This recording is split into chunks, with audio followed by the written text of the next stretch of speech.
What's going on, AP World? We have a video for you today on civil rights in the 1950s, some of the biggest milestones in U.S. political and social history. Lots of important stuff to cover, so let's get going.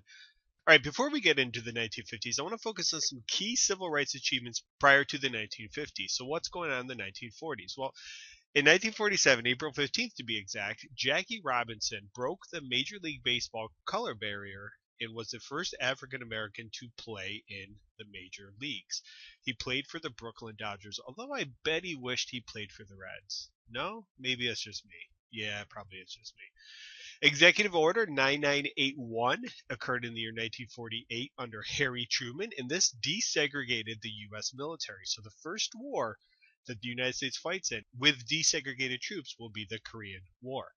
We also have a very influential, important person, A. Phillip-Randolph.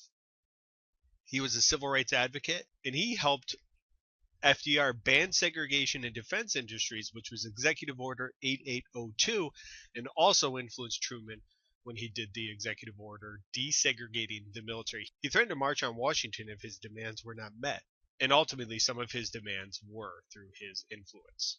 All right, we're going to talk about one of the saddest things in U.S. history, Emmett Till. In August of 1955, Emmett Till from Chicago was visiting family in Mississippi. He goes to a local grocery store, was accused of flirting with a white woman who worked behind the counter, and he allegedly said, "Bye, baby," to her. And a short time later, he was kidnapped and murdered. If you go to Mississippi, you can actually see this is a historical site down there. What happened to him was one of the worst things you can imagine. He was shot, he was castrated, and he was tortured, and ultimately his body was dumped into a river where it was found a couple of days later. His mother, when she heard about this and the body was retrieved, insisted on an open casket. This is one of the most courageous things I've ever heard of. So this mother loses her 14-year-old child, and his face is damaged beyond recognition, and she wants an open casket because she wants the world to see what happened to her son. And this really helped spark the civil rights movement in the 1950s. The two white defendants who were related to the white clerk were found not guilty via an all-white jury, and it took less than 2 hours for them to be found not guilty. Just an all-around horrific, awful situation. We're going to jump back 1 year to go to 1954 in Brown versus the Board of Education. This was argued by this man, Thurgood Marshall, who was an NAACP lawyer and argued on behalf of Brown and a bunch of other defendants, and he becomes a future justice on the Supreme Court. I do have a video on Brown versus the Board of Education, which I will post in the description below. I encourage you to take a look at. Earl Warren was the Chief Justice of the Supreme Court, and he stated that all states must desegregate schools with all deliberate speed. So this overturns Plessy versus Ferguson and says that separate but equal are inherently unconstitutional. So we'll see how the South reacts to Brown. Many places in the South are not going to react favorably to Brown versus the Board of Education. So we have two things you should be familiar with. The first is massive resistance. And massive resistance is led by Senator Harry Byrd of Virginia. And he encouraged many Southern schools to just shut down rather than desegregate. So they would funnel the money to private schools or different schools that were segregated. But any school that was ordered to desegregate, he encouraged them to shut down to avoid desegregation. Senator Byrd also played an instrumental role in the Southern Manifesto, which was published in March of 1956. 96 members of Congress signed their names to this.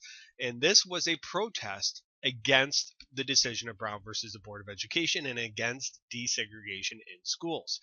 In this, they argued that the Supreme Court abused its power and that nowhere in the Constitution is education mentioned. And an excerpt from the Southern Manifesto says the original Constitution does not mention education, neither does the 14th Amendment nor any other amendment. So he's arguing that the Supreme Court overstepped its boundaries. So flash forward a couple years to 1957 with the Little Rock Nine. This is in Arkansas. The governor of Arkansas, Orville Faubus, resisted desegregation of Little Rock High School. You can see him here speaking to a crowd. He is this gentleman right here holding a sheet of paper. So he actually uses the Arkansas National Guard to keep black students from entering the school. There are 9 of them that are enrolled at Little Rock High School. So he forbids them from coming into school. A lower court rules that the National Guard had to leave, and students are harassed by a mob. Every day they're out there, they're being called names, they're being pelted with stuff, they're just being harassed very badly. And many of these students still do not go to school. So President Eisenhower steps in and he sends federal troops that allow the students to go into school. And you can see these students being escorted by the troops there. So these students are now able to go to school in part because of the federal protection from the federal troops. And in a famous speech, Eisenhower says, "We are a nation in which laws, not men," referring to Faubus and others in the South, "are supreme." So it's the laws, it's our Constitution that makes the United States supreme, not the men who run it like Faubus. This is the first time since Reconstruction that the military intervened to protect African American rights. So this is a very long time coming. We're going about 80, 90 years or so.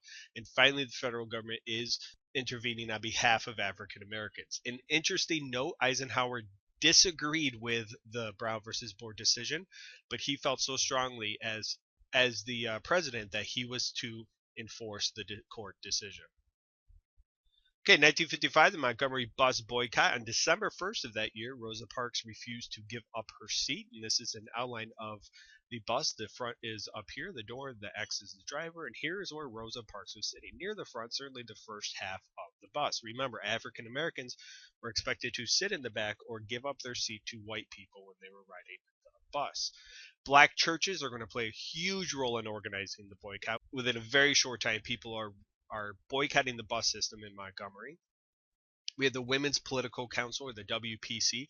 They established telephone trees, which one person was calling another, was calling another, was calling another, to let them know that Rosa Parks got arrested and that they were to boycott the buses. And this set off a chain of events in which thousands of people were able to get this news in a very short time. And then we have a young 26-year-old Martin Luther King Jr., and you can see him pictured here with Rosa Parks, who comes to the forefront. He is a very influential person in the bus boycott. He drew on his ideas from Jesus, Henry David Thoreau, and also Mohandas Gandhi, this idea of nonviolence. That's going to play a very key role. And we'll talk about Martin Luther King when we do a video on the civil rights in the 1960s. And 1 year after Rosa Parks was arrested, the Montgomery buses were desegregated. That is incredible to think that the boycott lasted one whole year. And many people would have to walk to work and school and everywhere miles each way each day just to get to where they were going. It's really an incredible feat that African Americans did with the bus boycott. All right, so some test tips for you before we leave here. Essay topics, focus on how this could be incorporated into different types of protests. So you could examine civil rights protests versus protests over wars, etc., and how do they relate to each other. Also, comparing the 1950s and the 1960s with previous time periods. So the African American leaders of the 1950s and the 1960s, your Martin Luther King Jr.'s, your Malcolm X's, how did they compare with other civil rights leaders from other time periods as well? When we're talking about multiple choice questions, be familiar, be able to identify that Brown reversed Plessy versus Ferguson, that Eisenhower responded to Little Rock, even though he disagreed with it, he still felt that the federal government should enforce the Supreme Court decision, and he sent in the troops to protect those students.